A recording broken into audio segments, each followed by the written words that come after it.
Hi all, welcome to week 2.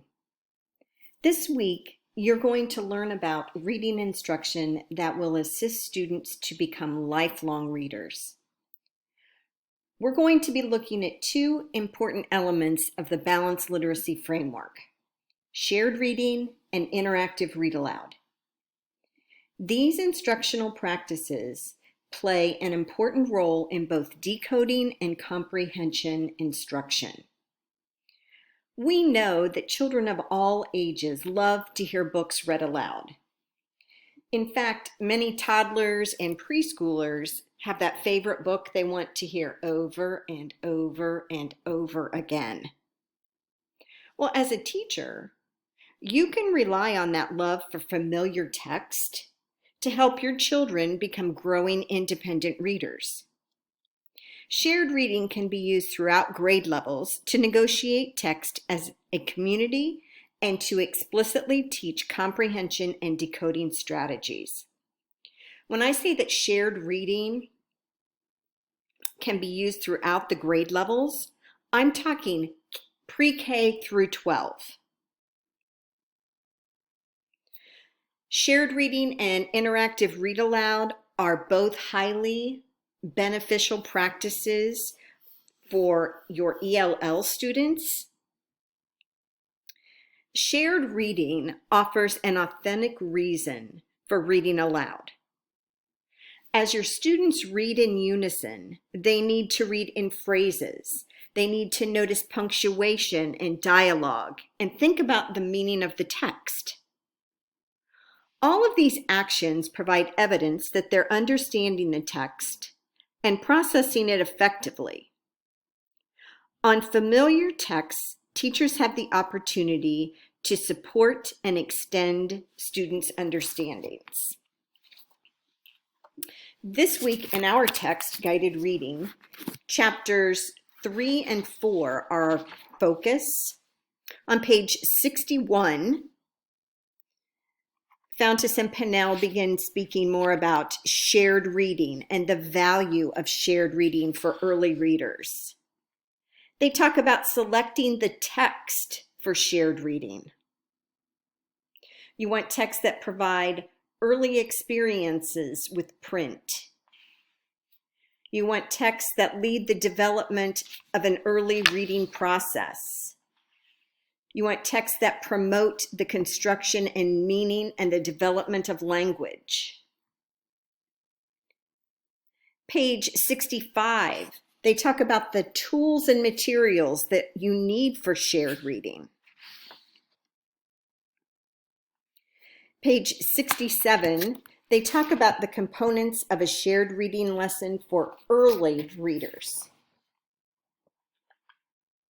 In figure 314, which begins on page 68 and continues on to 69, you see the basic components of a shared reading lesson for an early reader. I want you to look at that first teaching action when you introduce the text. You're going to say a few words about the text and invite some conversation directed toward reading it. You might want to build their interest and curiosity in the book. See what they're thinking about it. Then, the first reading of the book, you read the text to the students. They are just enjoying the book and thinking through the meaning of the book as you, the teacher, are reading it. Then the second reading, they may chime in with you. This is where you can begin discussing the text. This is when you can be thinking and teaching for strategic actions. In those repeated readings, you're also teaching for strategic actions. The children can use shared reading pieces for independent reading also, and they can use them as a springboard for writing. Oftentimes in classrooms, you'll see teachers who have an interactive writing piece on their easel that they're using for shared reading.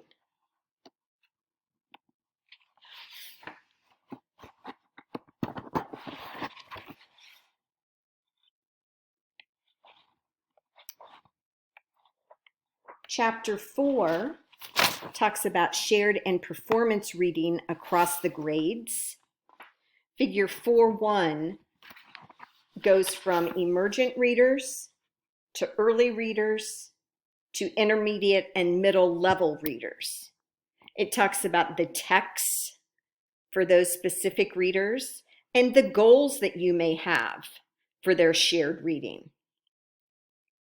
Which you need to remember that the goal that you have or your focus for your shared reading lesson needs to have a standard from the Ohio Learning Standards to go along with it.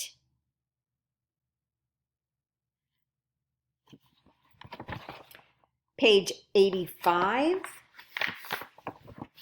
gives the value of shared reading for intermediate and middle level readers. Page 87 talks about the texts to use with middle level readers. Also, keep in mind that nonfiction texts, all different genres, can be used for shared reading.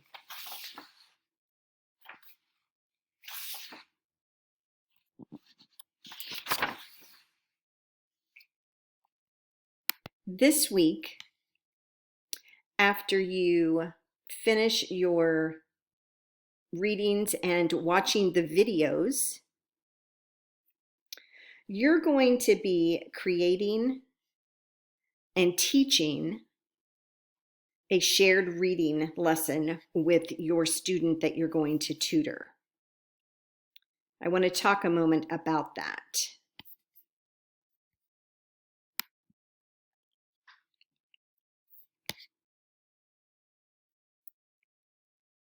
Here is the link to the Ohio Learning Standards for English Language Arts.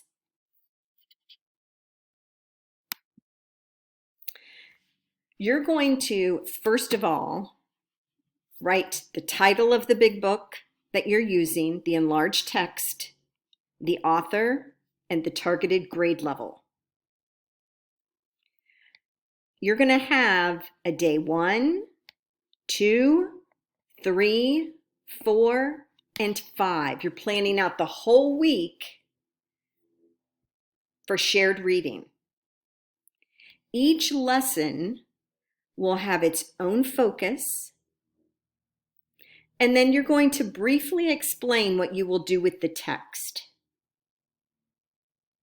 So you're going to have that 5-day plan. Then you're going to take one day from your 5 days and expand on that. By the end of the lesson, the student will be able to, what is your learning objective?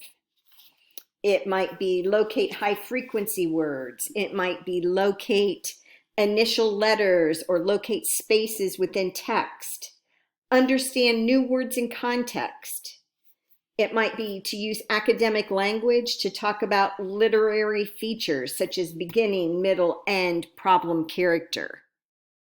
I want you to list the steps of your lesson. Be specific about the materials that you'll use. After teaching the lesson, what do you think went well? And what could be improved? No matter how many times we've done a shared reading lesson, when you reflect upon that lesson, there's always ways that you think, oh, I should have done that. That would have been more powerful for the students. Once you have your video recorded, you're going to submit the week-long plan, and your single day plan. So if you notice on this example, there is a day 1, day 2, day 4, day 5. This was the teacher's day 3 plan.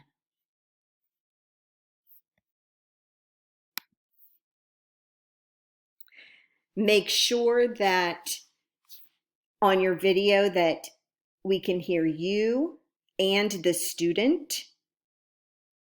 You're posting the 5-day plan and the expanded 1-day plan along with the video link on our discussion board. If you have any questions, please ask me.